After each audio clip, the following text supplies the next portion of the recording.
सभी के स्व को मेरा नमस्कार। प्रिय मित्रों, जब ये कहा जाता है कि किसी पर भी विश्वास नहीं करना है तो इसका अर्थ ये नहीं है कि यह किसी नास्तिकता की ओर संकेत है। देखिए, इसका अर्थ ये है कि जब हम किसी पर भी विश्वास कर लेते हैं, यानी हम किसी की बातों को मान लेते हैं। जब हम मान लेते हैं तो हमारी खोज वहीं पर रुक जाती है। फिर हम किसी भी उसको खोज को आगे नहीं बढ़ाना चाहते। हम वहीं पर रुक जाते हैं और हम ये समझ लेते हैं कि हाँ, इन्होंने कहा है तो यह सत्य ही होगा। तो फिर हमारी खोज रुक जाती है। इस वजह से इस शब्द को बोला जाता है कि ज्ञान मार्ग की सबसे पहली शर्त यह है कि आपको विश्वास नहीं करना है। जब आप किसी पर भी विश्वास करेंगे तो आपकी खोज रुक जाएगी, ये जायज है। तो इस वजह से यह कहा जाता है ना कि यह किसी नास्तिकता का विचार है। और यहीं से असली जो है आस्तिकता शुरुआत होती है। निष्पक्ष आप एक खोजी के रूप में हो जाते हैं। जब ऐसा आप करते हैं तो आप किसी को नहीं मानते। इसको आप ऐसे समझ सकते हैं, जैसे कल्पना करो कि आप एक रेगिस्तान में हैं और जब हम इस तरह से देखते हैं तो हमें काफी दूर कहीं बहुत रेत पर ऐसे लगता है कहीं पानी नजर आता है। अगर उस पानी को जब हमें जो दिखाई देता है दूर से, तो अगर कोई ज्ञानी आपसे यह कहता है कि हाँ, वहां पर पानी है और हम उसकी बातों को मान लेते हैं, तो मान लेते हैं तो इसका अर्थ ये है कि हम वहीं से जो है ये कहने लग जाते हैं कि वहां वहां पर पानी है। लेकिन हम उसको अगर ना मानते हुए हम अगर उस कदम तक जाना चाहें, वहां तक कुछ कदम चल के, और जब हम वहां पे देखते हैं तो हमें पता चलता है कि नहीं, वहां पर तो कोई पानी था ही नहीं, वहां पर तो सिर्फ रेत ही था। लेकिन अब इसका अर्थ क्या हुआ? इसका अर्थ ये साफ साफ ये हुआ कि उस व्यक्ति की अगर आप बातों को मान करके वहीं पर रुक जाते तो आपको जीवन भर ये भ्रम रहता कि हाँ, जो वह कह दिया उसने कि वहां पर इस तरह का है, तो आप उसी को मान के बैठ जाते। लेकिन उसको ना मानते हुए जब आपने खोज की, जब आप वहां तक गए, तब आपको पता चला कि वहां पर कुछ और ही निकला। तो इसी तरह से होता है मित्रों ज्ञान के मार्ग में। तो जब कोई भी अगर ज्ञानी या ये कोई भी व्यक्ति अगर ये कहता है कि ईश्वर इस प्रकार है या ज्ञान इस प्रकार है, जब हम उसको मान लेते हैं तो हमारी खोज वहीं पर रुक जाती है। तो हमें उसको मानना नहीं है, जबकि उसे जानने का हमें प्रयास करना है, उसे अपने अनुभव से उसको जानना है। क्योंकि असली सत्य वही होता है जो हम अनुभव से जान सकते हैं। और कोई भी सच्चा ज्ञानी होगा, सच्चा गुरु होगा, तो वो ये नहीं कहेगा कि मेरे कहे हुए को आप मान लो। वह यही कहेगा कि इस मैं उसकी ओर संकेत कर सकता हूं, आप उसे जानो।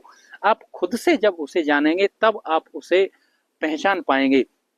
तो इसका अर्थ ये बिल्कुल भी नहीं है कि हमें किसी पर भी विश्वास ना करने का, कि यह किसी नास्तिकता को दर्शाता हो। हाँ, इससे हमें कुछ यह समझ सकते हैं कि इस तरह से तो इसका भाव ये हुआ कि हमें किसी भी गुरु पर भी विश्वास नहीं करना चाहिए। तो देखिए, विश्वास करने के लिए आप समझ कैसे पाएंगे कि असली गुरु है कौन? ये समझ कहाँ से आएगी? तो यह समझ जो आएगी उसको भी शुरुआत का यही एक चरण है। जब आप किसी पर भी विश्वास नहीं करते हैं तो आप उसको जानने का प्रयास करते हैं, कि उसको समझने का प्रयास करते हैं कि सच क्या है।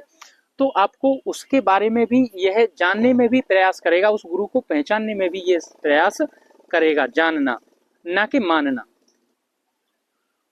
और दूसरा, आपने एक कहानी सुनी होगी जिसमें बचपन में सुनाया जाता है कि एक पहाड़ी के पीछे एक गांव था, उसके बगल में पहाड़ी थी, तो सब लोग कहते थे उस पहाड़ी के पीछे राक्षस रहता है, वहां पर नहीं जाना चाहिए, सभी बच्चों को कहते थे।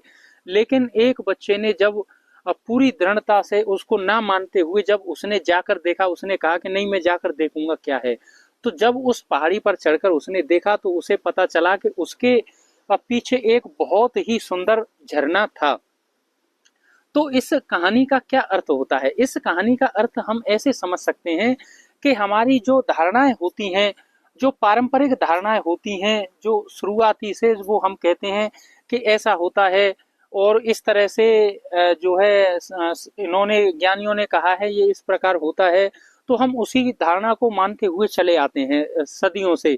लेकिन जब कोई जो बच्चा होता है उसको ना मानते हुए जब उस पर खोज करने निकलता है, तो जब उसे पता चलता है कि उस धारणा के अनुसार जो व्यतीत हो रहा था जीवन, जब हम खोज से वहां तक पहुंचते हैं तो हमें कुछ और ही नजारा वहां पे दिखाई देता है।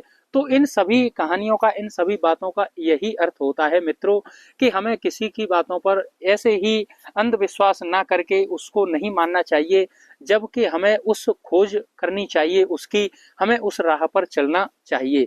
जब ही हम उसकी सच्चाई को अच्छे से समझ पाते हैं, ना कि मानने से उसकी हम सच्चाई को समझ पाते हैं। तो ज्ञान मार्ग पर अगर आप चलना चाहते हैं तो ज्ञान मार्ग की सबसे पहली जो शर्त होती है वह यही है कि हमें किसी भी बातों को इसी ऐसे ही अंधविश्वास के रूप में नहीं मानना चाहिए।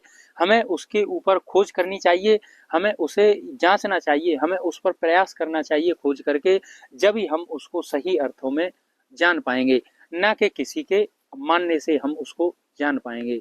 तो शब्द जो भी होते हैं, शब्द हमारा केवल उस सत्य की ओर संकेत करते हैं जिससे कि हम उस पर राह पर चलकर उसे अपने अनुभव से जान सकें, ना कि मानने से कुछ नहीं होता है। उन शब्दों का बोझ हमारे ऊपर और लद जाता है, उस बोझ को आप जीवन भर ढोते रह सकते हैं।